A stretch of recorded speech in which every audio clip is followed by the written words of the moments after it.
There is a fifth dimension. A dimension of sound. Damn it, Frank! We tell him to be quiet. I spilled my hot cup of Uranus again. A dimension of sight. Hey, Arch. I'm gonna sock you in the puss. A dimension of mind. Nan Adams, is that you?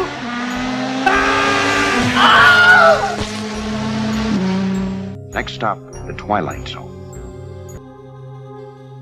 What's going on, everyone? Welcome back to the Fifth Dimension of Twilight Zone podcast. I am, of course, your host, Nick. I am the showrunner / whatever you want to call it. What's that? Nick as always. Yeah. Nick as always. I didn't say it this week. I know, I said it for you. Yes, there you go. So we don't forget. Yay. Bless So you. we're back. We're back 2 weeks in a row. Thank God. I'm not dying. No one's dying. That's good. It's been an interesting week. It's very, very busy. Getting ready to, as this recording, I haven't done it yet, but I'm getting ready to do the 4th anniversary of my my movie review Movie Emporium channel, which will come up Wednesday. So this will already have passed. But it's been a busy week trying to prepare and all that stuff. Thanks to Jacob and Triv for helping me out with that. But once again, we're here to talk the Twilight Zone, Rod Serling's famous series. Still doesn't have a Funko Pop. Unfortunately, Rob has made that very well known to us. Rob has one. Oh, Rob, yeah, Rob has one. Yeah.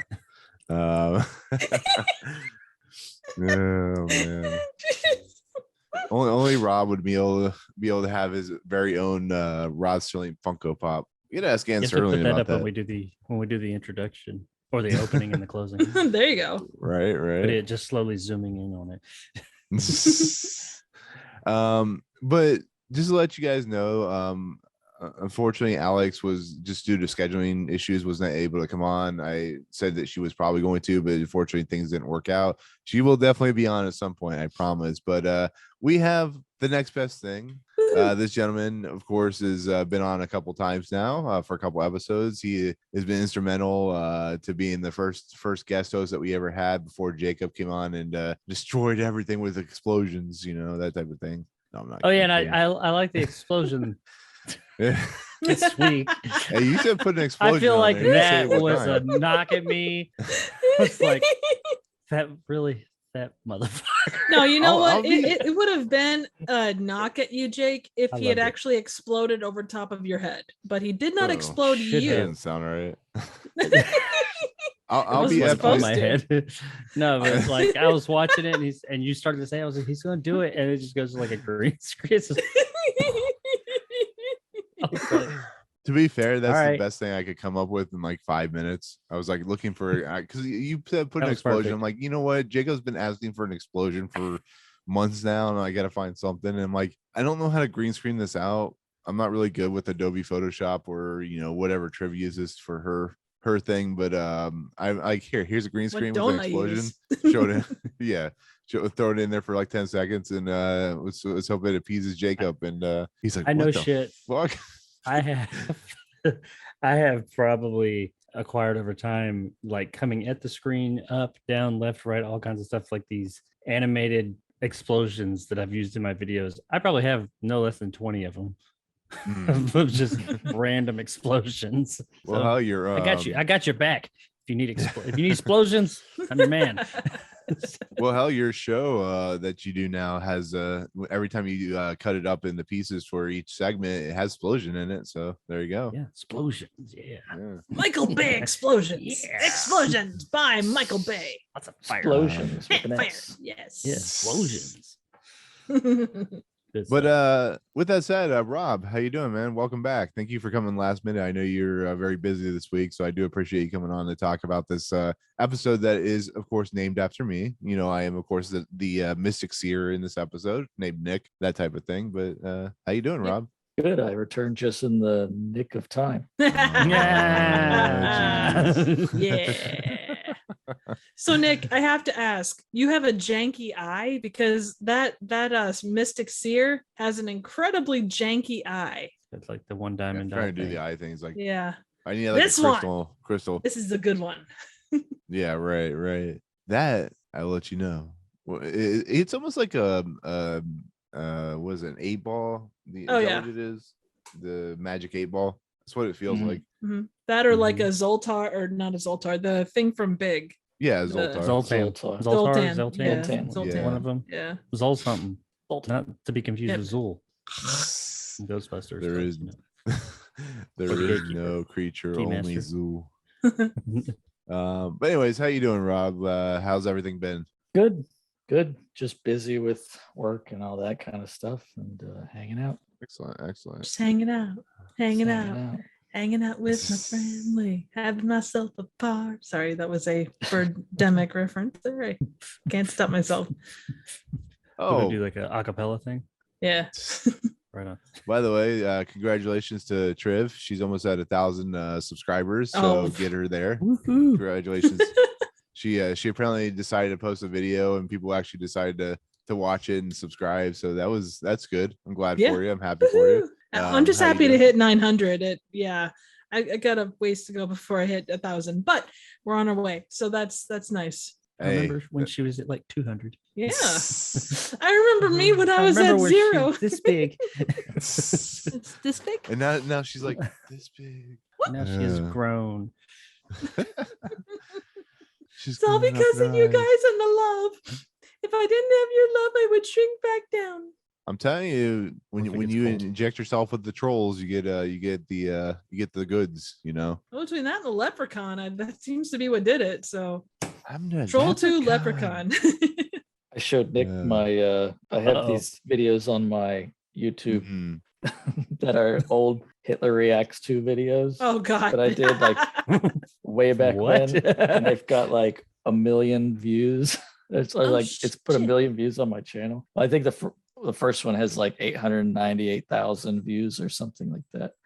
Holy Yeah. shit. But it's like I told him it was done before there was any monetization, and then when monetization came out, I couldn't monetize it because it was copyrighted. And then when people started having more fair use stuff, they had taken the monetization away from anybody with under 1,000 subscribers. And I put out like a video every year and a half, so I don't really Yeah, I it's got- quality, not quantity. Exactly. Yeah, I got lucky with that. That once I hit 1,000 subscribers, I had all the time, the viewing time already established before when I got to Yeah. 1,000, so I didn't have to wait. I don't. Did you have that problem, Jacob, when you got to? No, I hear people were always talking about, oh man, it could be so long after once you hit 1,000. That's only the first one. You got like it'll take so Yeah. long. I was like, it was like 2 weeks. Like because I already had the stuff filled out because you could do it in advance. And then it hit, and they sent me a message saying, "Hey, you hit 1,000 subscribers. Maybe 2 weeks, if that. It wasn't long." And they said, "You're monetized." I mean, don't think I was making a whole bunch of money after that or anything, but yeah, I was monetized right away. I know people in the community that have over 1,000 subscribers and have for like over a year and still not monetized. I don't know what I Yeah, did there's- right. It's a People fork. talk I about think don't it's close the, your videos. I think it's a watch time thing. I know it'll be that for me. So Jacob, I haven't asked you how you doing, man. You doing good? I'm doing great. great. Yeah, that's I'm doing good. Yeah, working on my Yeah. show, working on figuring that whole thing out and making it the best it can be. Trying to Did figure you out call which- it almost awesome? Oh yeah, it'll always be almost awesome. It'll never fully be awesome, but it's almost there. I'm gonna create a show that goes half full. 'Cause I'm always half full of my BS. No, half shush. If you have a show called anything, it has to be the Pleasure Emporium. Yeah, right. All right. But Rob, I don't know if you're aware, but like the last 3 Tantalizing episodes we episode. talked about are the Howling Man, Eye of the Beholder, and Nick of Time. So it's been like one like crazy episode Yeah. after another, and somehow these yahoos got me to put Eye of the Beholder at number 1. I don't know how they did it, but it worked with magic. Well, what are you while we're here? He had to bring it up. Where did you see that episode, Rob? By chance? Yeah. What, do you think? Where would you have put it? Where would you have stood if this was last week and you were there?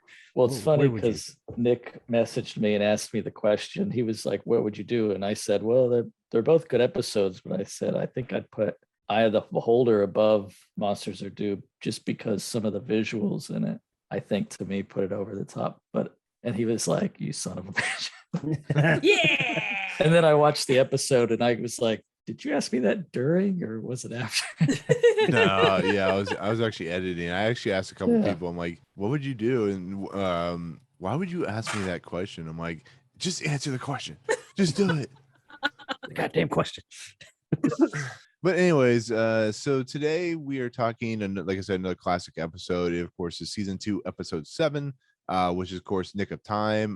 This is directed by Richard L. Bear, written by Richard Matheson. Production code 173-3643. Premiered air date November 18th, 1960. This is a pretty well-known episode. It, of course, is an episode that stars one of 2 episodes of William Shatner, who, of course, you know, is Spock, of course. It also stars Patricia Breslin, Stafford Repp. I say what I Bones. said. No, I think he's Bones, isn't he? Bones. He's actually Scotty. Or no, he's just one of these one of the red shirt guys, right, Rob? Yeah. I think he's in that somebody. Discovery series. Yeah. Something He's about in Deep Space. Bastards. I think he shows Deep up in Space. Deep Space Nine. Yeah. Janeway, Yeah. is that his name on the show? Jesus. He's in that other Star Trek, you know, the one with the Skywalker guy. Yeah, exactly. Exactly. It's in the TARDIS. While we're doing this, yeah. let's just stoke the fire all the way. Binks, is that his last name? James T-Bone Kirk. Exactly. James Tidial Theater Kirk. It also stars Guy Wilkerson Jimmy and Walter Boy. Reed. Titmaster K. Kirk. So this, when did Star Trek originally air? I think it was after this, wasn't 65? 65 or 66, was it? it? Was that what it was? Because It was in he 60s. right. I think it's 65, 66. Because wasn't it 66 to 69 or something like that? That's what she said. Nah. 66 Yeah, that's what I to thought. 69. Yeah, because it ran the same as Look at me, I Batman. know something. I'm assuming that this episode in the Nightmare at 10,000 is it 10,000 feet or 30,000 feet, or the reason he possibly got Star Trek, because you know they're both CBS shows through Paramount and stuff like that. So It I'm probably guessing. helped. And Roddenberry, I think I want to say I've heard that think it was- Roddenberry and Serling, We're I don't know, kind of they friends. hung out. Yeah. Yeah. Can you Well, imagine? Well, this that? was Shatner wasn't in the pilot of Star Trek, so he was like Yeah, a it was. later Oh, toast yeah. and He was the pilot was. Oh shit, what's his name? several The- years. or, I think it's Pike. It wasn't Captain Kirk. Pike. Pike. Yeah, Pike, Captain yeah. Pike, Mhm. because he came back for the movie. Well, not that same actor, but yeah, it was Pike. And Yeah. Spock acted all weird. He had emotions. Weird pilot. Mhm. Yeah, it was quite a bit different actually. Also, this is the first Twilight Zone episode to feature Star Trek regular, in this case William Shatner, but James Doohan, Leonard Nimoy, and George Takei later all had guest roles in Twilight Zone, but none But of them not in the together. same episode. I Yep, knew exactly. George Takei did, but I didn't know the other two.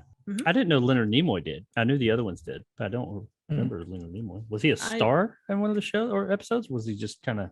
Well, I think extra? I think when they say guest appearance, I think they mean like Oh yeah. they were, since it's anthology, everybody kind of guest stars besides Rod Serling, who is an excellent Funko Pop that Rob has. Mm. Oh, he was in And it's Quality of awesome. Mercy in season 3. So anyways, well, Rob shows us his Funko Pops every 5 seconds or so. I'm expecting you that. Yeah. Dun, dun, dun, dun, dun, dun. This episode is I wouldn't call it like the most it's not like last week's episode. This one's more traditional Twilight Zone, but Rob, I know you've seen this before, so you know kind of the premise. I know we've all seen this episode because it's very famous, but do you guys remember kind of this episode at all, or like Eye of the Beholder, or do you lean towards like, for instance, Jacob, do you lean towards like not remembering this as much, or is this one of those that you just kind of remember just from the fact of how famous it is? I didn't remember it based on the name. The name was Mm. the Nick of Time. You hear that in a lot of different mediums, but It's a weird as soon as I title. started watching it, Mhm. as soon as I started watching it, I was like, I remember this one. I didn't remember every single beat of everything that was going to happen, but I remember the basic setup and how it went down. Or I was pretty sure. I was like, I think this is what happened. So yeah, I do remember this one actually. Not to the degree that I remembered last week's. Last week's I remembered very well, Mhm. but I do Right. remember it fairly well. What about you, Rob? Same thing. Like when you were asking me about coming on for it, and you said Nick of Time, I was like, I don't remember what episode is that. And then when I looked it up, and I was like, oh yeah, because I always wanted that little looks like a jukebox from The fortune teller. The fortune teller, yeah. Or Oh, whatever. yeah. What do they call it in the show? A mystic seer. A seer. Yeah, the Mystic Seer. Which apparently it made I guess I haven't seen the show, but the 2019 revival series, there's a shot of the Mystic Seer in a cafe, like in the background. I don't think it was like from what I read about it, I don't think it was a main focus of the episode, but apparently there's something like in the background. Yeah, kind of an Easter egg. Actually, let me ask you, Rob. You've written the Tower of Terror, right? Yeah. Isn't it in the Tower of Terror? The Mystics here? I think maybe I'm wrong. I know the doll, the living doll's in there. I don't know for sure, but I do feel like I've seen it like through the lobby or someplace in the waiting room. Or at least the devil head somewhere. All I remember about that thing is you fall at the end. I wrote it almost 30 years ago. I've never written it. Well, it's It was definitely at pretty Disney. cool. I can promise you that. Yeah, we had this conversation. I swear to God, that thing was at Universal Studios. I swear it was when you first walked in Universal, because I did both. I did Disney World and Universal on the same trip. I swear that was at Universal, but I guess I was wrong. That's the power of Twilight Psycho Zone. House. Was that Oh yeah, the Universal? Psycho House was at Universal. Man, No, I this miss was that a thing. Twilight Zone. It was a Twilight Zone one where you go up and then. See, They had, this is like, why you guys little need to come ghosts down to hanging Florida, about. so we can do a. Is it still there? Oh yeah, it's not going anywhere until they turn into Guardians of the Galaxy or some nonsense. I'll say it but- ain't going nowhere because Mm. Disney real quick. Yeah, it's a We'll gigantic get a 200 Marvel foot. thing we could do. They tore down the sign though. When you're driving into Yeah, I saw that. Magic Kingdom. They tore that sign. Nonsense. Universal got rid of Jaws. They'll get rid of anything. What the fuck? Jaws. were Yes, they so did, awesome. but to be fair, the Harry Potter land's pretty awesome, so I gotta give them at least that much credit. How about you, Triv? How about you in this episode? Do you remember I'm assuming that you remember this episode pretty well. Oh yeah, this is like hardcore It's like old school rotation. episode. Yeah, very much so. Well, and I kind of went through a rewatch of Star Trek about the same time that like I rediscovered Twilight Zone. So like seeing this episode to see Shatner not be Spock, I mean, damn. Yeah, You know? Mhm.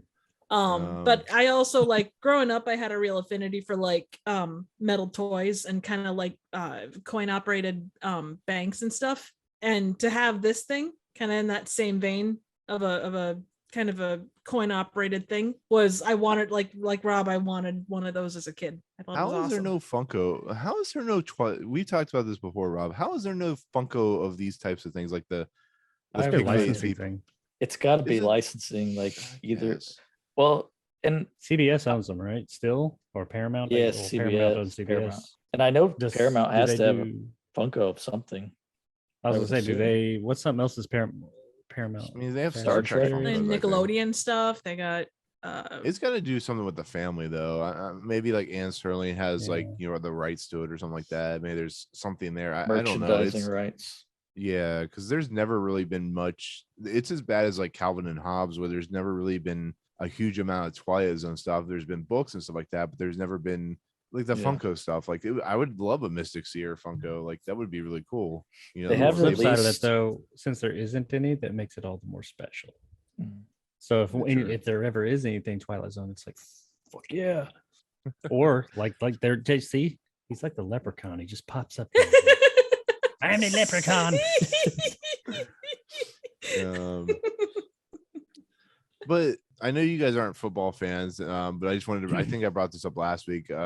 Patricia Breslin plays the girlfriend of William Shatner's Dawn character, and she is married to, or she was before she passed away. She was married to a guy named Art Modell, who is notoriously known for taking the Cleveland Browns to Baltimore. I know you guys probably don't know any of this. You don't care about any of this. I'm just saying, like, for people out there who are interested, or she was married to billionaire Art Modell, who owned the Browns, who took him to Baltimore. And I thought it was an interesting observation.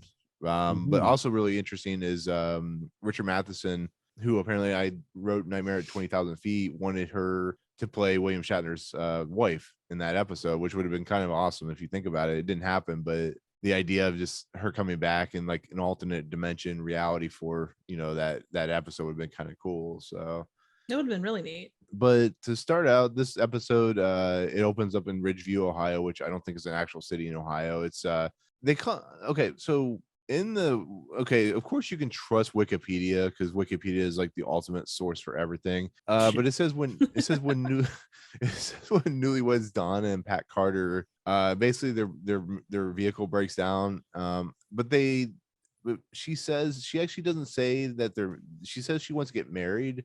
So she asks, will I ever get married? Yeah, it's so this of course Wikipedia page isn't right, or there's a mistake there.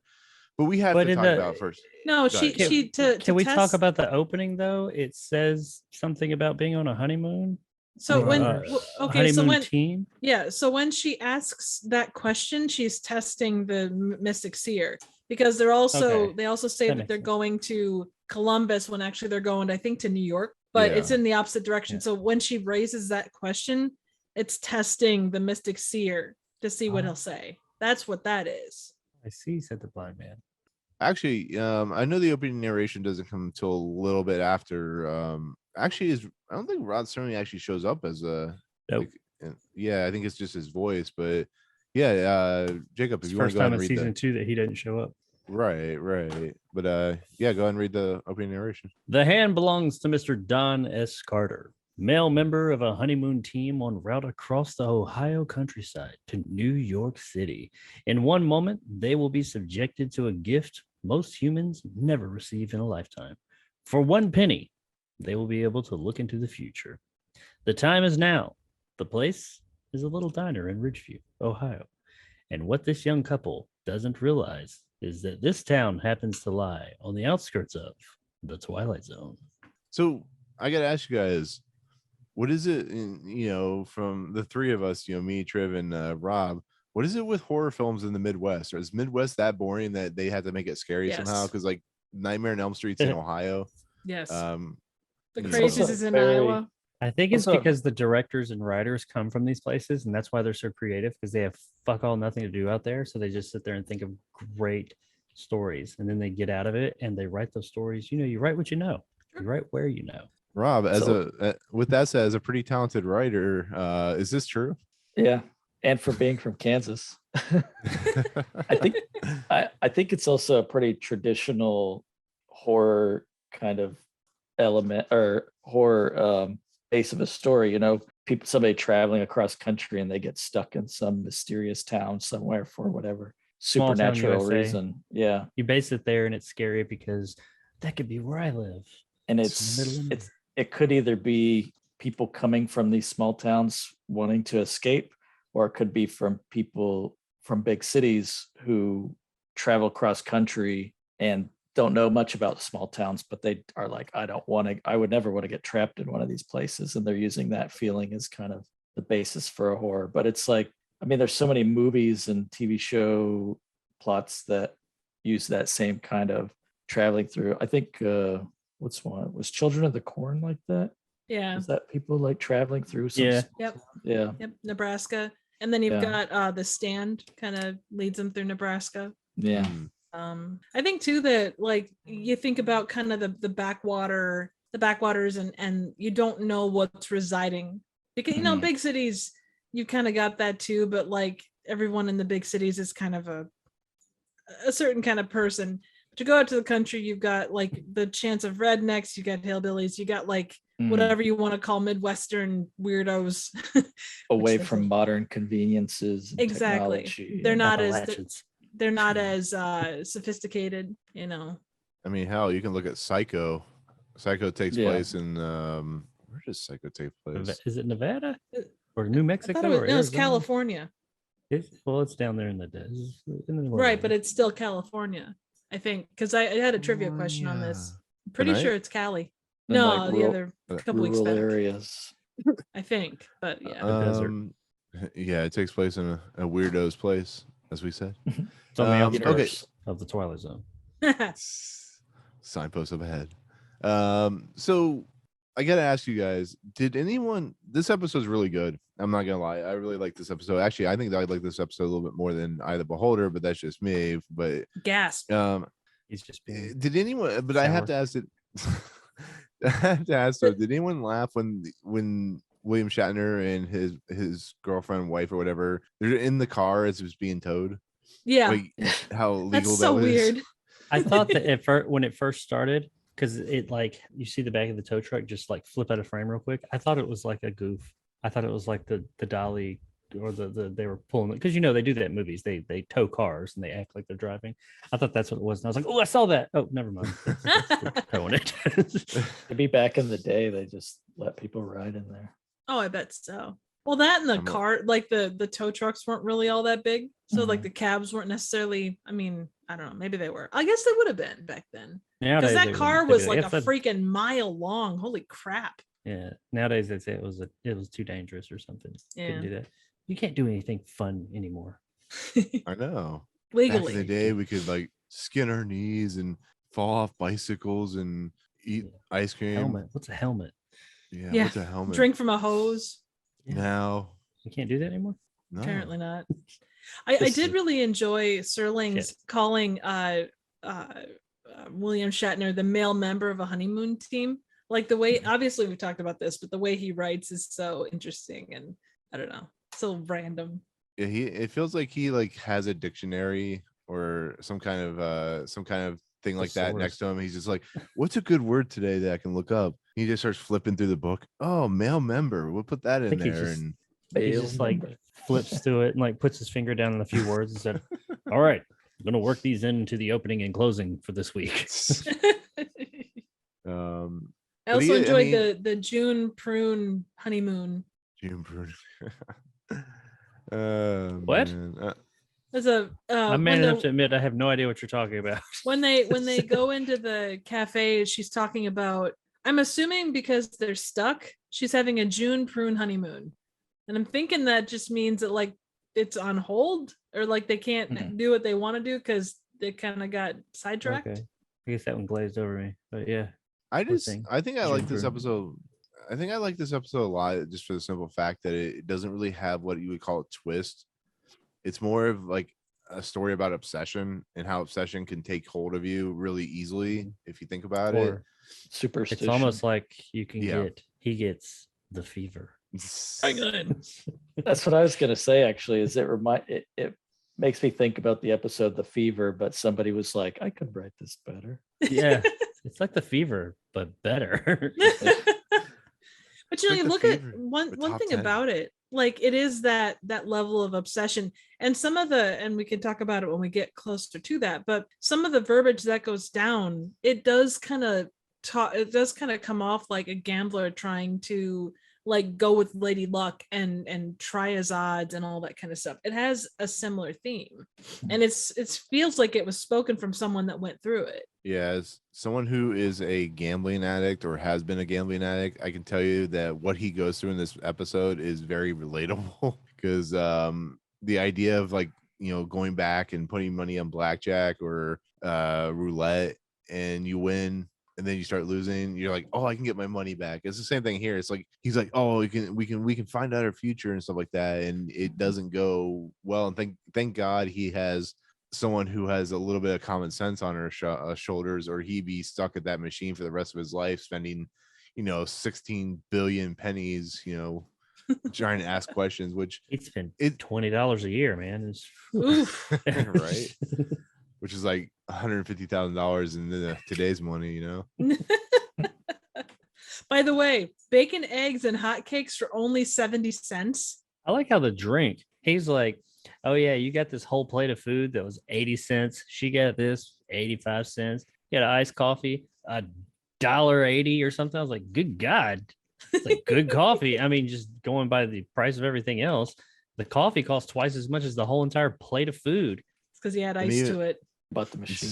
Yeah, exactly. The funny part about it is like the guy, the owner of the restaurant, which I love the name of the restaurant, which is or the cafe is called Busy Bee. I thought that was kind of a fun little title, but I like how he's like trying to get them to have like, was it like fried chicken or something like that, or Chicken fried steak. Yeah. right? You would have liked the chicken fried steak better. I bitch. know he's like bashing his own food. Like I'm like, but this episode, it's actually the first act is really long. It's actually most of the episodes. But it's this couple needs to wait about 4 hours to get a fuel. Fuel pump. What is it? Fuel Fuel Is it a pump. fuel pump? fuel Yeah. pump. Thank you. Fuel pump. They got to get from like Dayton or something like that, Dayton, Ohio, or something of that nature. So they go into this restaurant to kind of hang out, wait for, the mechanic to come back, and tell them their car is fixed. And they find this mystic seer, which is a very famous thing from the Twilight Zone. Now it's very famous, but at the time, I'm sure it was like a pretty cool little contraption. And they put a penny in it. And from there, they ask a question, they get an answer. I couldn't keep up with the questions they were asking, so I missed questions that he was asking it. He asked about his promotion. Yes. Yeah, that's what yeah, it's it's about first. promotion and like if When they should anything leave. interesting happens in the small town, stuff like that. And at first it's just like an innocent question, but it's at the moment when you guys were talking about it just a second ago with the whole, did he get his promotion? And I was like, this is where he's going to start getting his like addiction and stuff like that, his obsession, his superstitious and stuff like nature. And he calls and it costs 75 cents, which Long distance. Yeah. Remember that what you guys remember that when long distance calls cost more? When there was well, long it distance. was like Yeah. Operator.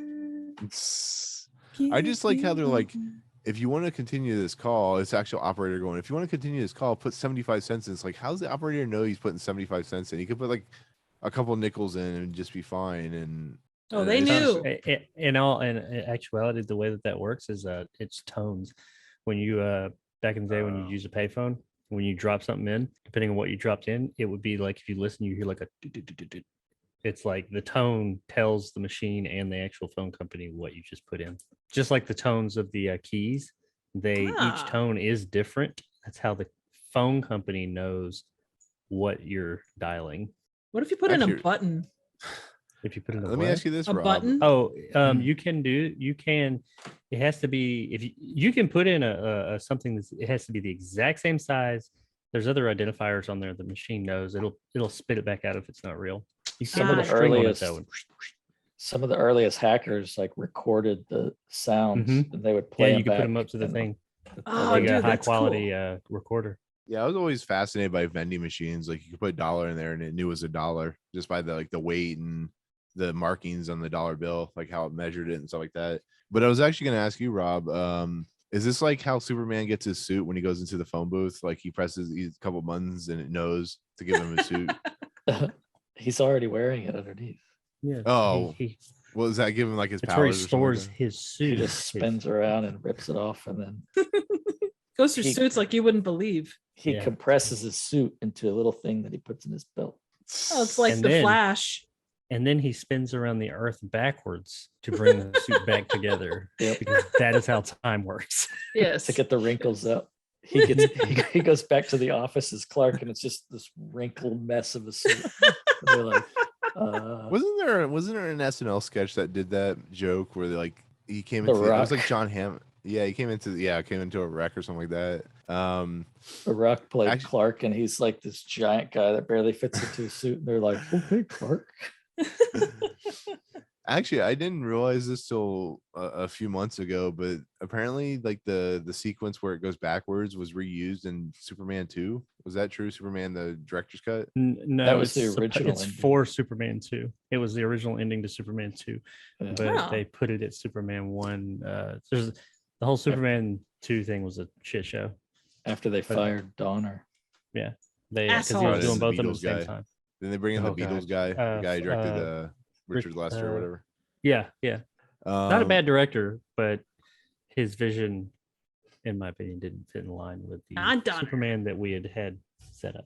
And then he made Well, he- Superman 3 Well, he did bring in Terrence Stamp, It's no nuclear. and Richard man. Pryor. I tell you though, that the process of making a robot, like the nurse chick that gets turned into a robot, still The one of sister, yeah. That was Yeah. pretty frightening. oh my god, When I was scared a the kid, shit terrified out of me. me. Yeah, same. You mean You watch robot? it now, not so much, Yeah, but Robot. She Robot. goes, and then all of a sudden her face goes cold. And yeah, anyway. that movie's something else. Yes, it is. Topped only in badness by The Quest for Peace. Oh, When I was little, I always thought Superman was somehow being transported into that container that would bubble red because I Mhm. didn't know what it was. I didn't understand that it was like this overheating liquid until I was an adult. And so I thought the red was like his cape. And I thought they were just transporting into him and melting him or something. That would have been cool too. It became frightening. What do you guys think about this like first act? Because it really is a pretty simple thing where Don starts to literally going like his obsession and his superstitious abilities of a human being like raises to 11. If we're talking about like this is Spinal Tap, it's like it's actually going past 11. He just wants pennies after pennies after pennies. He's asking this question like all the goodness. he basically asks about, should they leave at 1 o'clock? Should they leave at 2 o'clock? Should they leave at 3 o'clock? And I love how it never really fully explains. It never says to him like what the answer is, but you could tell that like the answers are like no, no, no. Like they shouldn't even be leaving at 3. They should just stay there. And we find out later why Nan Adams is trying to hit them. You beat me to it. It's in my notes. Same. Nan returns. I know, right? But I gotta ask you guys like the tension of this segment, and I'll ask you first, Rob, the tension of this portion before the act break happens. Like, what do you think about it? Like, what is your overall feelings on how it is handled? Richard Matheson's famous writer, so he knows how to write tension. But like, what did you think overall? I like the episode. I mean, it's probably up there among some of my favorite episodes just because it's so simple and the tension of it is pretty well done and acted by Leonard Nimoy. Is that his name? Right? I mean, Leonard Nimoy. I think it's Mark Hamill actually. Yeah. Yeah. Pearl Urban. No, but I think it's pretty well done. I mean, I can see where you were talking about where he becomes obsessed like pretty quickly, like extremely obsessed. But I think they set it up enough to where at first he's kind of like, oh, there might be something there. And then when the promotion and he like gets a promotion and he sees there's maybe some link here. And I know the girlfriend that's with him is trying to tell him like, you could go to any other one because every table has the same machine in it. Yeah. And so she's trying to be like the level-headedness of it. I was gonna say that's the funny thing about the obsession in general is like like you said, it could be any one of those things, but you have to go that one because you're afraid if you go to the other ones, it'll be like disappointing or it'll give you like really bad luck or something like that. But yeah. And eventually he does try to explain. I understood what he was trying to explain, and that's second half, but like he tries to explain why it has to be that one because it's specifically random answers for him kind of a thing about his future. Let me ask you this, Jacob. You always talk about how like there's always like a balancing act when it comes to these episodes. The first act can be really stupid and like Third from the Sun, and the last act can be really good. Did you feel that this was a good balance, or do you feel like there was problems? Like, because I know you're the one that comes in, not in like a negative sense, but you come in like the most like when you actually bring up good points and critical points on stuff like this. And I'm curious, like what you thought overall with this first act and everything that's going on up to, because like I said, it's 14 minutes in before the first act ends. But what did you think on a storytelling type of aspect? I thought it was well balanced. I didn't think this was a top or bottom heavy episode. I liked how it showed the obsession, and it showed it in. I mean, of course, everything's compressed. It's 24 minutes, but it showed it in a believable way. And I also liked how the thing I like the most about the episode. It sets it up to make you think that there's something supernatural going on or something otherworldly, and it's not. By the time we get to the end, not to ruin it, it's just there's nothing supernatural about it. It's just obsession. It's just all about this guy's obsession and how he wants to see things. It shows that we can see things. We're going to see what we want to see. If you want to see something, it's going to be there. You go looking for something, you're going to find it. It's just like people with their horoscopes. They're always like, they read their horoscope and they're like, this is describing me exactly. I was like, that's describing everybody. What are you talking about? It's done in such a vague term, in such a vague way that anybody could say, oh yeah, that's me. That's exactly what I'm saying. It's like today you will the witness Tall, dark a glorious stranger. new day. It's like, no shit, you do every day. That happens, and I really liked how it did that. And at first I wasn't, because I couldn't remember. I was pretty sure that's what happened. I was like, I think it's just all about this guy like freaking out, and then we end up in it's not that. And but as you watch it, you start to see that like it's just this guy. I like how it naturally flowed into that. You kind of saw him start losing it, and you start picking up on everything it's spitting out. Sure, it lines up with what he's asking, but it really But they're so that basic. answer would line up with Yeah. any It's question. Magic 8-Ball stuff. Yeah. Yeah, exactly. And I really like that. And I didn't think it was. I think it had a nice steady flow to set everything up, and then it hit us with our making you think that there was something otherworldly going on, and then he goes outside. I didn't think it was the biggest episode in the world. Like it wasn't like this big bombastic thing, and there wasn't this big oh my god shocker thing that happened. I just thought it was a really neat kind of character study of, hey, this could look, this simple thing right here, it could happen to anybody. So that was pretty cool. It's like what's his face, the guy, what's his name, Dave Chappelle, when he's doing the guy who's like a coke addict. He's like, I need some more of that Mystics here. He's like scratching himself. He's like, Mystics here. He keeps doing that. And I really liked how Chris Pine's performance was really good in this. It wasn't like I know. wasn't using his mannerisms that he's known for. Yeah, exactly. Oh, wait, that wasn't Chris Hemsworth? Not in this one. That's his dad. It was Zach Quinto. Zach Quinto.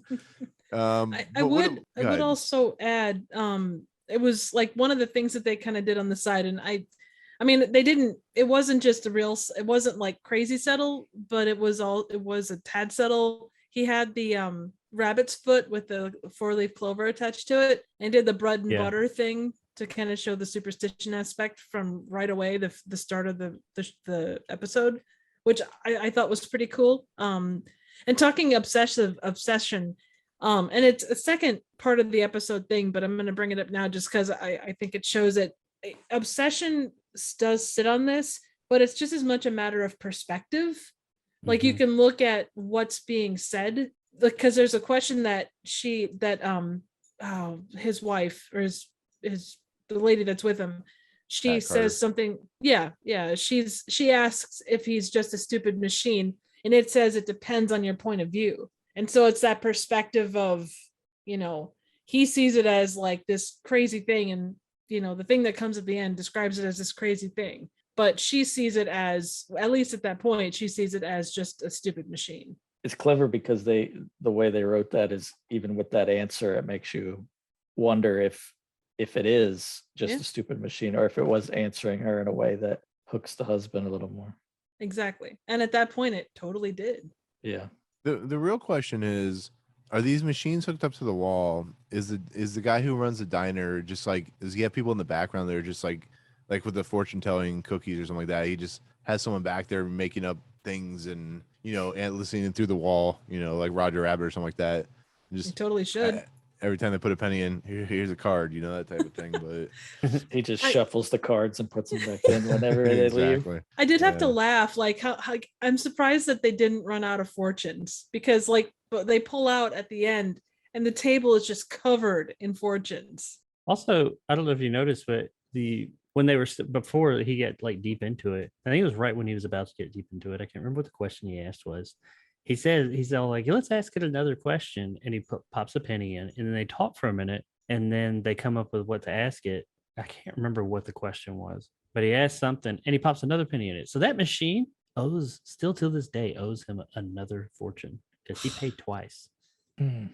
Just saying. Wouldn't you say his fortune was getting the hell out of Dodge? Like that was the best fortune he could have had. He was fortunate to get the hell out of Dodge. Yeah. Instead of giving him a fortune, he told him to get on a plane because there'll be something waiting for him. There you go. I mean, if you want to go by the fact that he's in danger by getting on that plane, had Pat Breslin been the person, like his wife on there, that could have been like the like the sequel that no one knew was a sequel. The problem is he didn't watch the Twilight Zone episode 22, which is about a woman who sees herself in a morgue, and it's really about a plane explosion. So he just he's not planning these things out. He obviously didn't watch The Damn. Fever. He obviously, didn't watch The Hitchhiker. This guy is just not prepared. No. This is what happens when you run the TARDIS, you're just not prepared. This is what happens when you don't subscribe to Paramount Plus. Exactly. right? That too. Do you think that Nan Adams was jealous of Carl Urban? Because the fact that she came out of nowhere and tried to strike them in a very overly dramatic, very slow way. I don't think she was trying. I think Nan was just reminding us that she's there. She's like, I took She's some mad at time Rod out. I Serling, took some man. time off. Yeah. Took She some took a time off. vacation. Now I'm going to come over here and I'm going to just do a little side swipe because Nan doesn't try. There is no try with Nan. There's only do. But she came in, she tried to side swipe Kate Mulgrew and off she went. She's just reminding us that she's there. Well, I tell you, I was really worried about Zoe Saldana and Pat Breslin. We know that I was really worried about them. When you have an episode that's directed by James Cameron, I mean, what do you expect?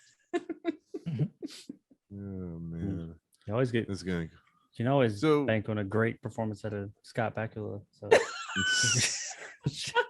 They decide to finally leave the Busy Bee Cafe at 3 p.m. And Jacob's favorite scene in this movie is, of course, what is it, Jacob? When Nan Adams, she comes and tries to sideswipe Kate Mulgrew. Yeah. I love when they almost get hit in these episodes because it's like, don't they speed up the film? It's like quick motion. It's like, amazing. but did they even do that in this one? Like when Nichelle Nichols almost gets hit by Nan Adams, I feel like that it's just like it takes forever. They're like, there's a car. It's kind of like Austin Powers with the steamroller.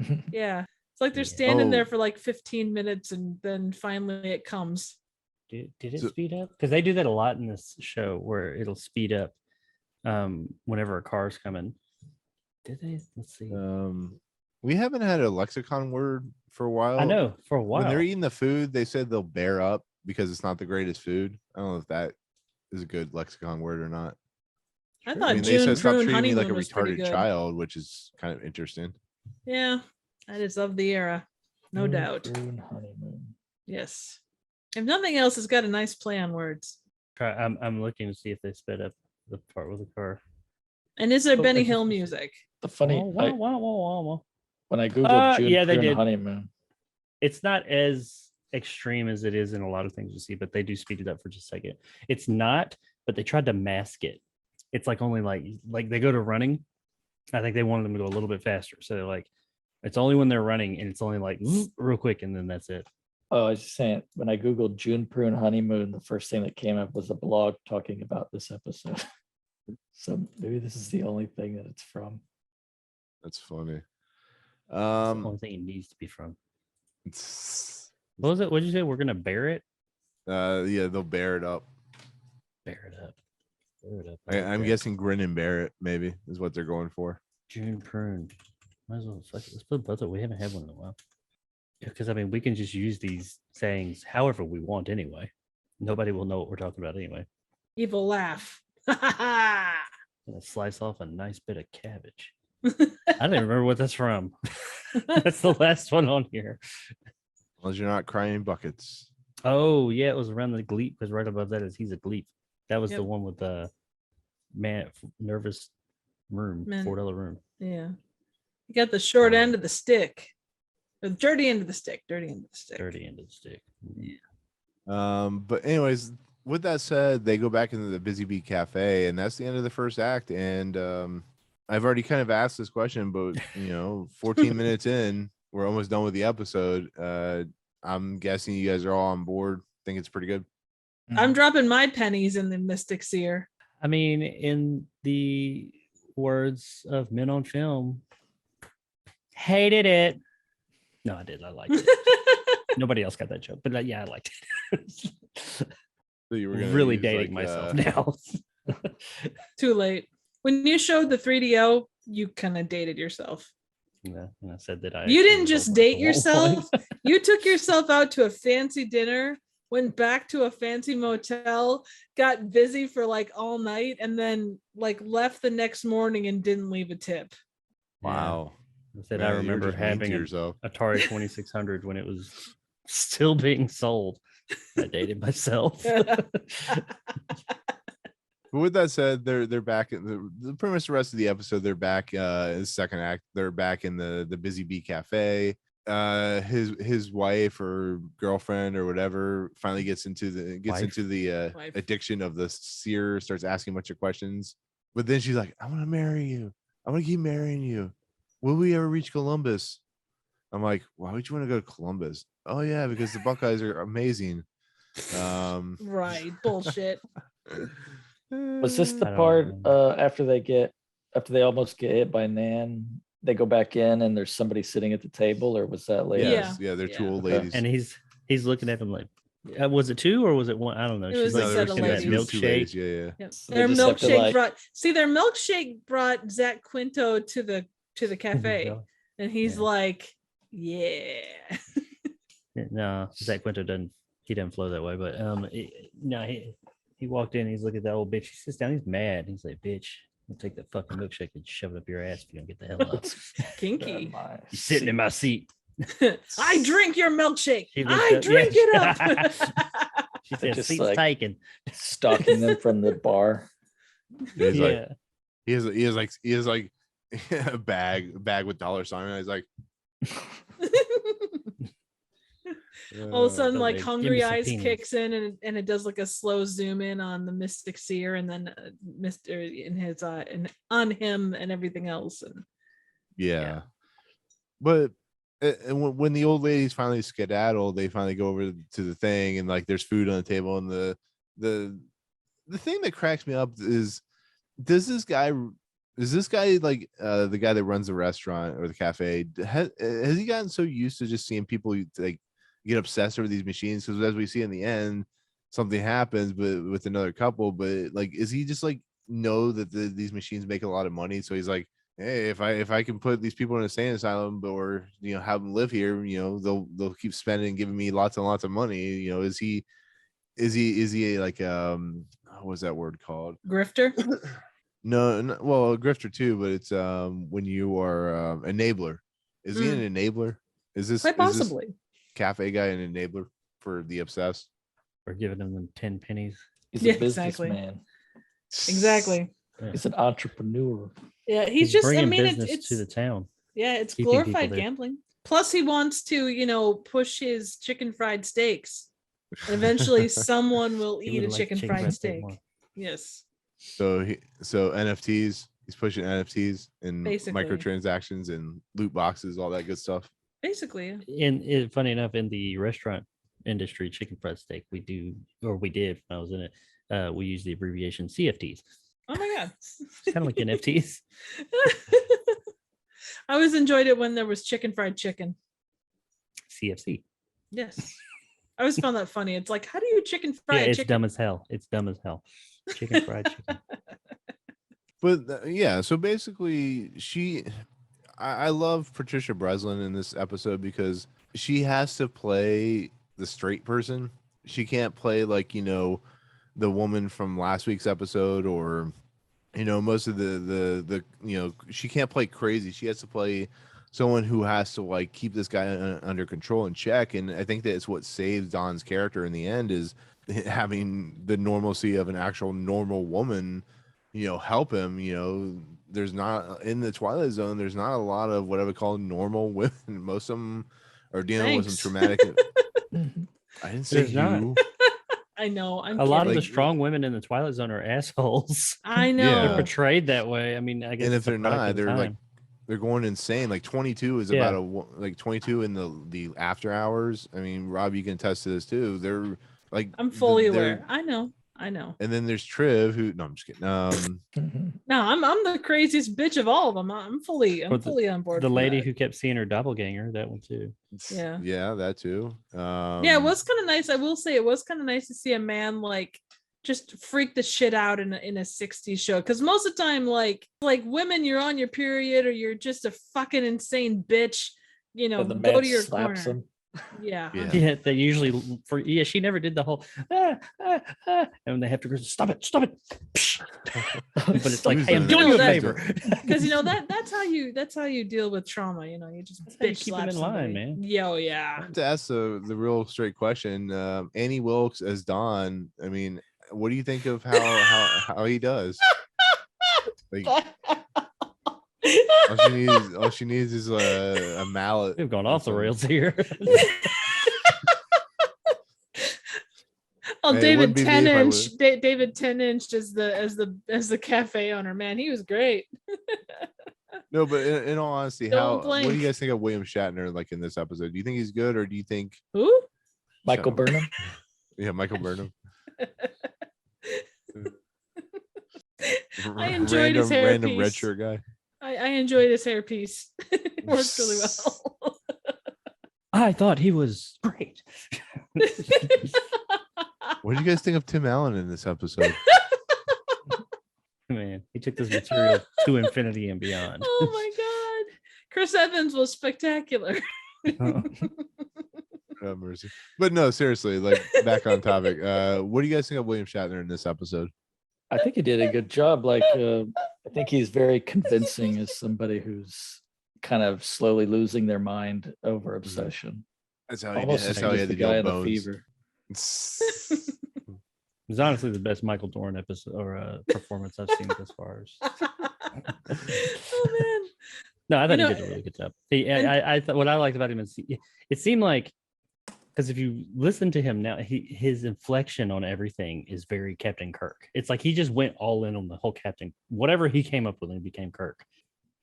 That's his life now. But like in this, he wasn't doing that thing, and Yeah, he sounded he was just normal, talking actually, a little normal. Yeah. It was weird. yeah. So Outside of Tasha Yar's death, I will say it was a well put together episode. I think that all involved, like, it was handled with a level of control that you don't always see in a Twilight Zone episode. Like, no one, like, you saw him slowly going insane, but it was done with a measure of control. So it was inside his head and you could see what was going on, but it's not like he had like the extreme outbursts that some episodes do kind of aim for. Yeah, I like I said earlier, I like how it was one of those episodes where, because when you go into the Twilight Zone, you kind of expect something maybe a little mystical, something a little, it's not always supernatural or even science fiction, but there's always like something that's just a little off center. And you're always looking for that thing. It could be angelic, it could be supernatural. You just don't know. And this one, it was none of that. It was all us. It shows how we as human beings can manifest things ourselves. We can make these things happen when nothing's really happening at all. And I think I know I've experienced people do, maybe not to this effect so much, but that themselves take a situation and just escalate. It's like you watch somebody have a conversation with themselves. They start here and then they're like, what this and what is that? But it could be, what is this? And you're like, am I even a part of this? You went from here to here all by yourself. And now, assassins are trying to kill you. I mean, it's that kind of situation. I've known quite a few people to do that. And it was really cool to see them do that in a fairly natural way. There was nothing unbelievable about this episode.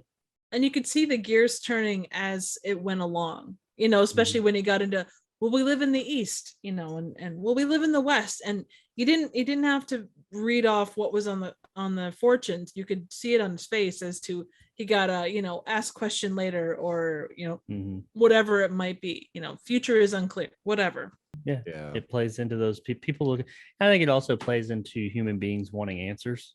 Yeah. To things that we can't always have answers to. I mean, we can go a lot of places with that, but there's a lot of things that human beings will subscribe to, and in my opinion, and just for that alone, just for answers, because they don't like just not knowing, or sometimes we just want answers quicker. And if we think that we can get answers from this place, we'll keep going back to it, like Wikipedia, and those answers aren't always accurate. Yes. There's elements, like you were saying too, that connect with the monsters who do on Maple Street, with that kind of paranoia obsession where it's just humans creating this obsession themselves by them like talking themselves into that more is going on than exactly. Well, And sometimes like well, I was just saying, no, like no. Monsters Do on Maple Street. Yes, there were aliens that were there observing, but really that whole thing was just all them. It was just all them, but just starting, making all this craziness happen in their head. It's just them. Yeah. And all it takes is that one thing, like the mechanic coming in to tell them that the car was done because he, found a fuel pump. All it takes is that one thing for them to go, holy shit, it's confirmed, it's real. Oh my God, every single suspicion that I've had. Then you happen to get a promotion and Oh, you got a 50-50 chance. Yeah, well, that's the funny thing about Richard Matheson in general is I go back to him a lot, but you look at stuff like he wrote What Dreams May Come, I Am Legend. What else did he write? Shrinking Man, Bid Time Return, which was Somewhere in Time. If you remember that movie with Keanu Reeves, no, not really, Christopher Reeves. Shrinking Man. He actually wrote Stir of Echoes, which is interesting. They're all about obsession. They're all about people obsessed with a particular. Yeah. Yep. And what's that? The nail shot from Stir of Echoes. Oh God! All I remember about the movie. Got a nail thing. Anyway, moving on. Oh, he did. I actually wrote a movie with Charles Bronson called Cold Sweat. That's interesting. Cool. But anyways, those stories are about obsession. I Am Legend's about him obsessing over finding a cure to deal with the plague or whatever's going on in that movie. And same thing with like Stir of Echoes. He's obsessed. Exactly. And What Dreams May Come is about his his obsession with trying to find his wife and stuff like that, and in the afterlife. It's just really interesting to watch. It's really interesting to watch an episode like this. Oh, he wrote Duel. Duel's an obsession movie too. I forgot about that. Duel, the Ridley Scott movie? Steven Spielberg? Yeah. Or Spielberg? Yeah. What was I talking about with Ridley Scott? Yeah, the Steven Spielberg movie. Okay. Love that movie. No, Duel. He did Duel too. He did a Duel. Like dueling fencing movie or whatever. No, that's a pistol movie. Never mind. Anyways, I was thinking of that movie that just came out, which obviously he didn't write that. It's a really good one. What was the one? The one with Matt Damon. Matt Damon. What was the name of that movie? The Last Duel. The Last Duel. Yeah. Matt Damon. Matt Damon. Or the one with Karen Gillan. I know you love that, Nick. Yeah. Guardians of the Galaxy. Yeah. Thor: Love and Thunder. Doctor Strange in the Multiverse of Madness. Oof. But like we'll kind of end out the episode. They finally. The funny thing about, like I was talking about earlier with his wife, girlfriend, whatever you want to call her, is how she's like his rock, his strong-willed ability to move past his obsession. But then you see an older couple, or a couple that's a lot older than these two, come in, and his wife has no backbone. She's like, honey, let's put the money, keep putting it in there. They keep getting stuff that they don't want.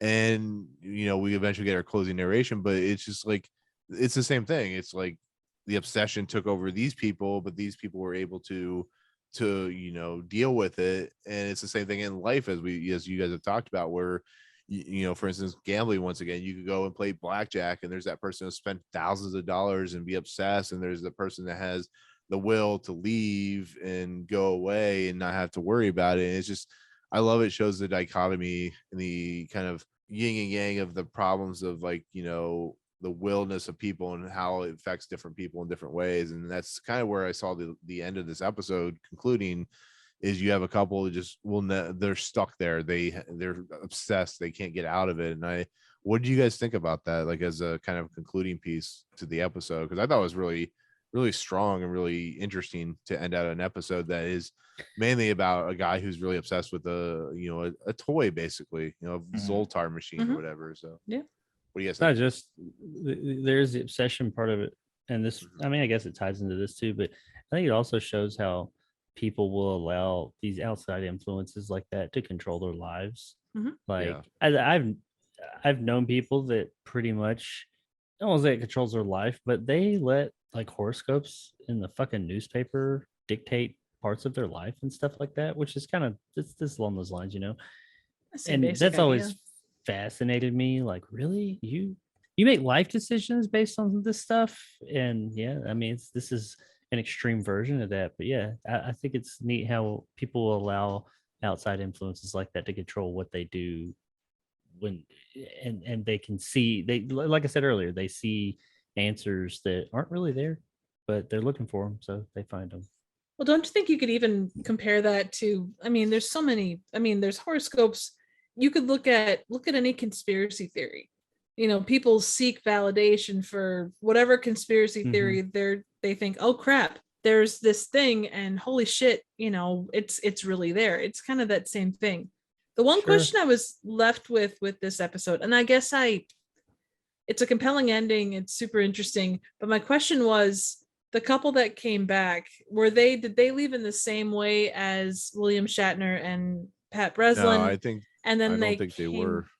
No, I they didn't wasn't- break Or away. maybe They've been there. Yeah, That lady looked real tired. She wanted. yeah, they were broken. They were completely broken. Please, I think maybe it was showing the contrast of having that support, that solid support to pull you away from True. obsession versus somebody who will like enable your obsession.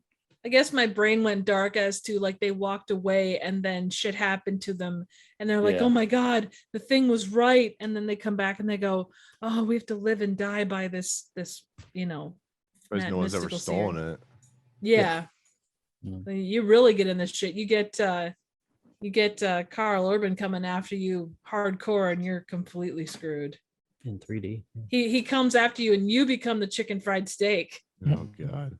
Never The see his question, face, though. Chicken fried question- steak is people. the question I have is, why is it this one particular machine that everybody's drawn to? Like, do you think the other machines are sad? Do you think that's why they feel sadness and loneliness and no one wants No, to it's- play with them anymore? Just ran out of fortunes, and he's Well- got more of the tape on order. It's Exactly. like the one booth that has the air conditioning over it. And so everybody sits in that booth.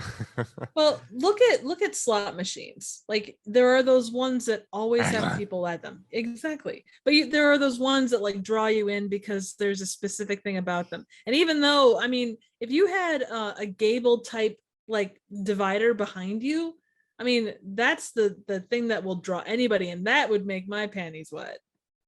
Just saying.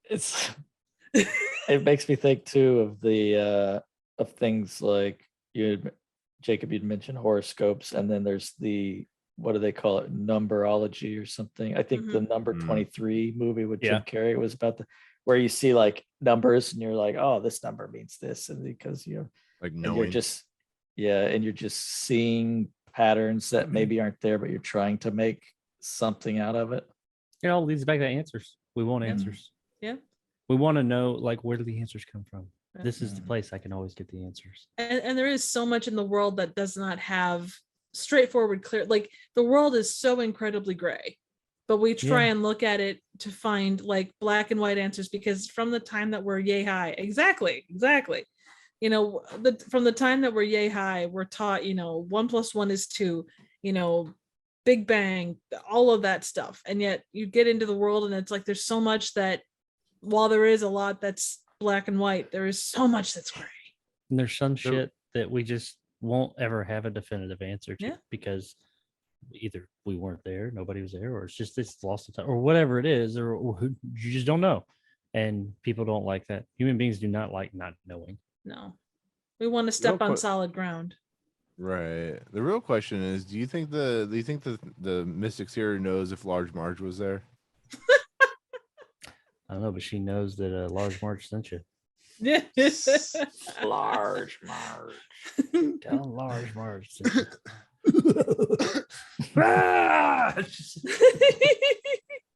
Do you think Wanna the see something Mystics scary? Need to tie that, put her in place of Dan Aykroyd from the Twilight Zone movie. Yeah. Dude, actually, Large Marge and Dan Aykroyd from the movie would be like a perfect road trip. It'd be like the perfect horror. They do film. it back and forth. He's like, "Rah!" She's like, they're like, shit, I picked up the wrong one. You too? You this your thing too? Oh god. Let's exchange numbers. Oh man, that is like crazy though. Like Albert Brooks is talking like how did Albert Brooks, they seem like they're friends, but yet Albert Brooks has no idea that this guy is like a devil or whatever he is, a demon. It's the weirdest thing I've ever seen, but I kind of love it for what it is. Dude, just for shits and giggles, you toss John Candy in there from Planes, Trains, and Automobiles and his terrible luck. But yeah, so to kind of close out the episodes, like overall, you know, we talked about like what we liked, but did you guys feel this was a great episode? Do you feel it was a okay episode? Like overall, what is your kind of final thoughts on the episode before we do the closing narration? It's a fantastic episode. I mean, like we've talked about, I mean, the question of perspective, you know, being able to see past the chintzy nature of this little metal box that tells fortunes that are super vague versus the seeing it and going, holy crap, this tells my future. And, you know, if I don't follow it, Nan Adams is going to kill my ass or attempt to kill my ass. I mean, you know, do you take your chance on Nan Adams or do you say, screw it, I'm going to live in the world? I thought it was a solid episode. I thought it was a very enjoyable episode. It was very solid. I really liked a lot of stuff about it. I'm not gonna say it was more than solid. It was a really, really good episode. I'm not gonna sit here and say that I think it was like the greatest episode ever. I mean, it's a really, really good episode though. I think it's the greatest episode ever. No, I'm just kidding. Hey man. No, I go back to the comparisons with the Fever, and I think what makes this so much better and like among the top episodes is that it has what makes Twilight Zone at its best.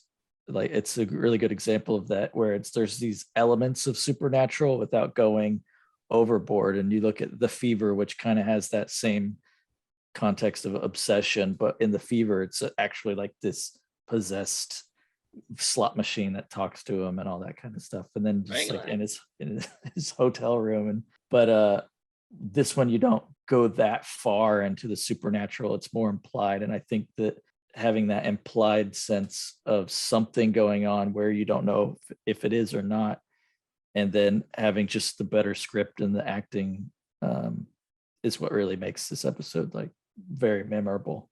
Breslin. Mm-hmm. Not as much as Mr. Beavis, but I know where I'd put it. But we'll get to that. I promise. I think this is a great episode. I think this is, to me, one of those episodes that perfectly embodies what Twilight Zone is. Is it the greatest episode ever? No. That of course is 16mm Shrine. Thank you. No, not really. I'm kidding, people. Don't quote me on that. I'm clipping Twilight it right Zone, now. Nick said. Clipping it right now. Putting it on the back of a t-shirt, sending it to you. The Fifth Dimension, Nick actually said the 16mm Shrine was good. But yeah, no, it's an episode that I really feel that it does a lot with little. It's not what you would call the most like heavy, you know, as Jacob said, heavy produced episode. It's just a couple people in a shop or in a cafe reading answers from a big silver box with a demon head on it, which I love. Like I said, the idea that you know, character, the demon head with the box and the questions and stuff like that is really cool. I think it's really a well done, very cool little device that you can tell is very 60s, but it has a really cool kind of sentiment that would be a cool collector's item. So with that said, closing narration. Let's go ahead and do that. Counterbalance. In the little town of Ridgeview, Ohio, two people permanently enslaved by the tyranny of fear and superstition, facing the future with a kind of helpless dread. Two others facing the future with confidence, having escaped one of the darker places of the Twilight Zone. Short and sweet, not like Eye of the Beholder, which was like 65 paragraphs long or something like that. Anyways, so that is Nick of Time. That is the first of 2 episodes that William Shatner will be starring in. And yeah, it was pretty successful for, you know, once again, this is an episode that's on rotation in January when, you know, in January when when New Year's Day happens or whenever they do Twilight Zone episodes and stuff like that. But we'll go ahead and head to the last segment, which of course is the Twilight Zone ranking list, the greatest list ever. Probably the greatest thing you've ever seen since Janeway was in, of course, the Nick of Time, all that good stuff. Where do we want to put this episode? We'll just start at what is halfway through 42, 21. We'll just start with execution. I was gonna say I'm gonna put it right at like 40, 42, right above the Fever, since it's slightly better than the Fever. Kidding. Now we're just talking about semantics. Your face is semantics. Is this a top 10 episode? I was gonna say 6. I was gonna say, I mean, I could see that. Above Nightmare as a Child or below it? Above. Only reason being is because I would rather watch this than Nightmare as a Child, but I don't know if I ever want to watch Nightmare as a Child again. Rob, have you ever seen Nightmare as a Child? Mm-hmm. So you know what they're trying to do in that episode, how dark that episode gets? It's pretty dark, yeah. Mhm. She was like It is literally dark episode. too. yeah. It's got a lot to say. It's very important, but honestly, and that's where because I was going down the list, and I was like, all right here, this is where I'm at. Do I have to put it under a Nightmare or above? And I was like, as I always ask myself, which one would I want to watch again first? This one. Nightmare as a Child it's a really meaningful episode, but I don't have any desire to really go down that road again. Fair enough. Yeah, I think it would be somewhere around there. I really like the Howling Man, and I think Thank you, Rob. Personally- Someone likes it. personally I like the Howling Man more than this, but I think this may Well, be I thought it was above that. Oh a no, better it's not, is it? episode. No, yeah, Hollyman's at number 8. So I think I would set this probably somewhere around the Howling Man. Okay, let me ask you Probably this: above Is a Nick of Nightmare as a Time Child, though. was a Nick of Time better than the episode that season finale of Twilight Zone for season 1 with The World of His Own, which is the one where he writes Rod Oh. Serling out? Ooh, I did See, like that one. Yeah, I'd say That's a good Uh, one. I guess I should ask: Does The World of His Own? It's definitely better than Time Enough at Last. Well, So yeah. I don't think it should go lower or lower on the list than number 9 or number. Yeah, I mean, it's committee and all, but I wouldn't put it under. I would be happy with 9. I wouldn't go below 9 because it's definitely better than that one, and definitely better than. Which has the Her more Chance to impactful Dream. story, The Howling Man or Nick of Time? I think Howling Man, in scale, Howling Man is quite a lot bigger. Which one's more meaningful, though? I guess it really depends on how you feel about certain things as to which one's more meaningful. Yeah. So the real question is And their this number pleasure. 7 or number 8 or is it above number 6? Is it above Nightmare as a Child? It depends on how you feel about this episode compared to those 3. And to go back to what I said about that, I think that Nightmare as a Child has more impactful, meaningful things to say than this episode. I mean, kind of. This one has a lot to say. I think what it's saying is important. But I think Nightmare as a Child is an important message. I just don't want to watch that episode again because I don't like when we talk about. That's like Schindler's fucking List. around It's with like my kids, favorite you know? movie of all time, but I don't really want to watch that movie ever. Yeah, that's a tough watch. I love that movie and I Yeah. watch it every couple of years, but that's a tough watch too. Bought it on Dude, 4K that's like a year me and a and half ago. Troll 2. I Still like that watched it. movie like once, and then I never need to see it again. If there's a reason So, for that, Man, there's she more just compared there's other to- reasons behind that. If she just compared like, oh my god, to Oh people my getting killed in the Holocaust. God. Basically, yes. Yeah. Well, what a yeah, comparison. children. I'm actually not a Hey, fan people of get the turned Purple into trees. Testament. Really? Yeah. And then Adams uses like detonation and stuff like that. A lot of Purple Testament was the performances. I thought it was the story, the basic story on paper. I thought was interesting. It was good, but that was a lot of that.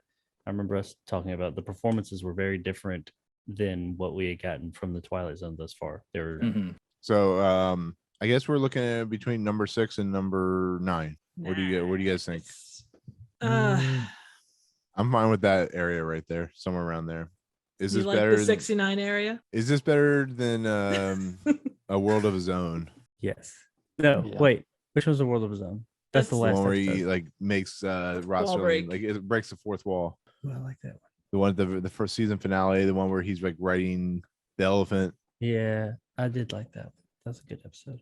I think don't there's know. I mean- more to this one. Like, Oh yeah, Yeah. yeah. yeah. This one has more to say about Mhm. people and society for sure. That was just a fun episode. Yeah, that Yeah. was nice. Real question is, do you think this should go above or below Nightmare as a Child? Because I of know the Jacob I'm good said either above it. way. I'm good either way. I fully understand. Yeah. Just like when we talked about it, that Nightmare as a Child has a. I'm not gonna say more to say. It just has a more important topic, especially for the time, and its relevance is probably more because it's talking about things that they're difficult to talk about now, right. and it does Yes. kind of go into it. I mean, they mask it a little bit, but it's pretty in your face. It took balls to talk about it back then. Yeah, so I think that's probably a more impactful, important episode. It doesn't change the fact that I want to watch this over it, but that see only this. works to a degree because I think that like that episode is more important. I'm good with So number 7, Above a World of His Own, below Nightmare as a Child. What about the Howling Man? I thought you guys said you liked Howling Man more than this. I think this has more to say than the Howling Man. I think the Howling Man is just one of my personal. I like the Gasp. Howling Man more personally, but I think this is a better episode. Yeah. Like Yeah. if I were to subjectively. I mean, we're splitting hairs over top 10 spots, so they're both. All these episodes are really good, great episodes. So Jacob will As be long as happy as long as Perchance to Dream Yeah, gets I was further getting ready down to the say that. list. yeah, nothing will ever be under Perchance to Dream. Everything will be above whatever number Perchance to Dream is. From now on. It's got to be really bad to go into that one. Except for the Invaders, that's going below. Oh, Number shots one, fired. 8 episodes to go. Well, like I said, who knows? I haven't seen that episode in years. I've always attested that's my favorite episode for like 30 years. Now I'm going to watch it and I'll be like, well, didn't do it for me. Didn't See, like it. so if you guys are No, doing sir, that, didn't like it. I'm going to campaign for Most Unusual Camera to be the new number 1. Well, we'll see what Dan thinks about that one if he comes on. I think you'll enjoy that episode. Oh actually. yeah, such a fun episode. Yeah.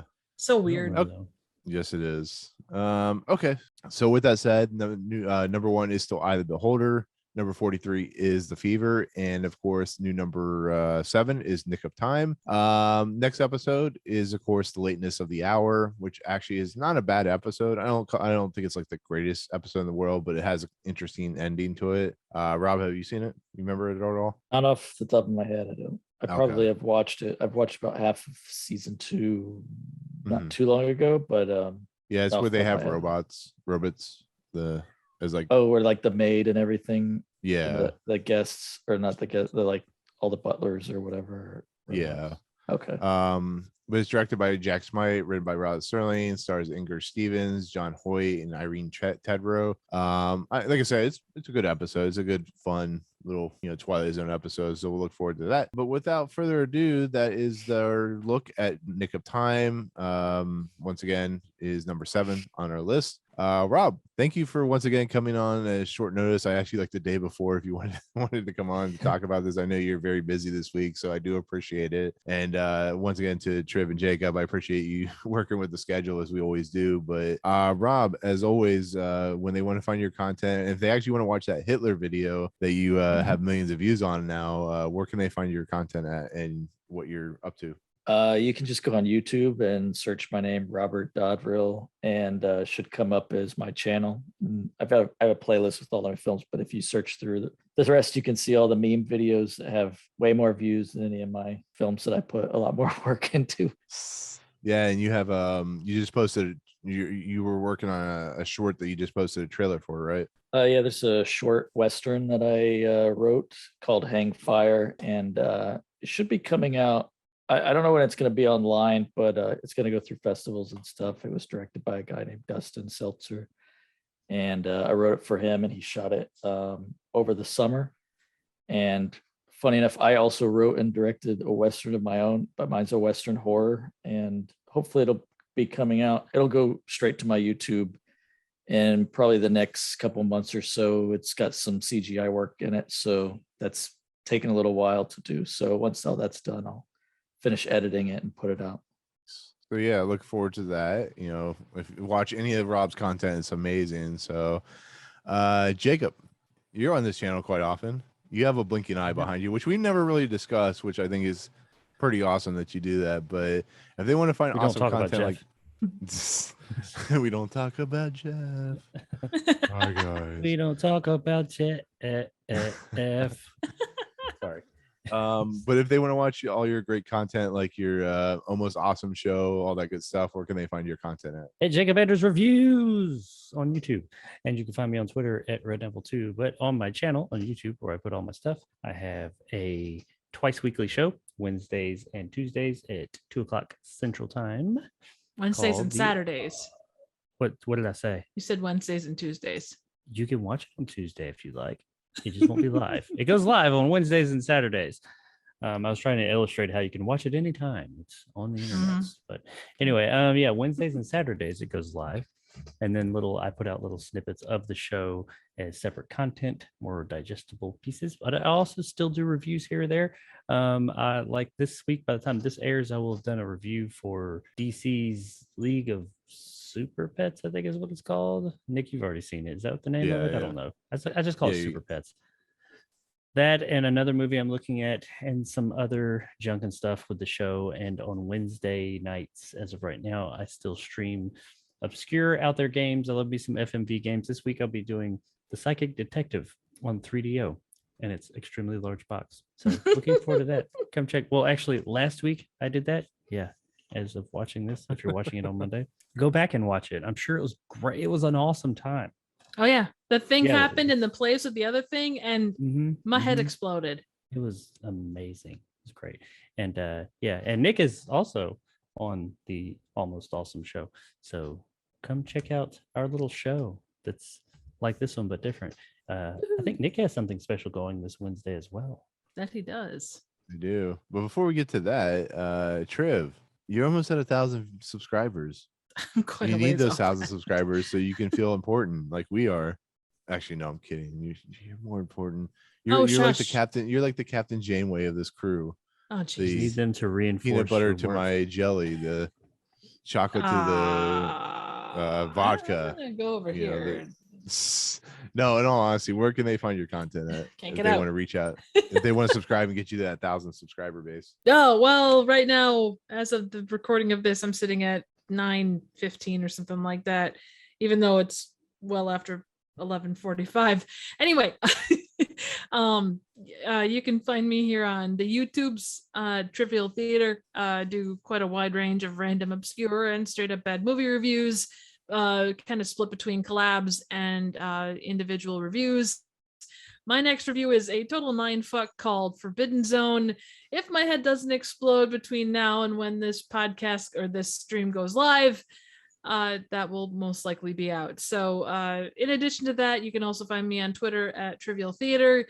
Make sure to check out these two knuckleheads below me or next to me or wherever they happen to be. It's a story of a cup of Uranus. The Almost Awesome show is incredible, and Nick is celebrating his 4-year anniversary, which is awesome. And also, this dude next to me is a kick-ass talent with lots of awesome stuff.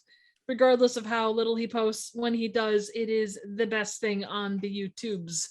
So show them all love because they deserve it just as much, if not more. Fuck you, Rod Serling Funko. Not actual Rod Serling. And with that said, you can shit. And so with that said, you can reach me at Movie Emporium. Once again, as this posting of this video, I did do a live stream on Wednesday night, talking about, my 4-year anniversary on YouTube. And of course, we did a little bit of What the Dub. So come for that. Or you probably already came for that, so that doesn't really matter. I came for that, no doubt. But we were also on audio feeds like Audio Boom and Audacity and Cornhub and iTunes Chris and Pine Amazon Music, Chris Pine, Michelle and Nichols. Janeway and Carl Urban, all that good stuff. So Avery Brooks. Yeah, exactly. Mel Brooks. That was Cisco, by the way. Avery Brooks. He's the one we forgot. But anyways, reach us all there. Find out content at Movie Emporium. So anyways, without further ado, for myself, Rob, Jacob, and Triv, we'll see you guys next time in the Twilight Zone. Peace out. Bye. Bye. The little things in life, people. Little things in life. All right. Do we want to set her off totally? Fine.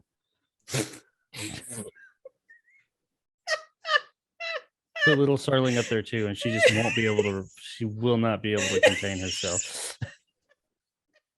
Coming at you from both ends. That's what she said.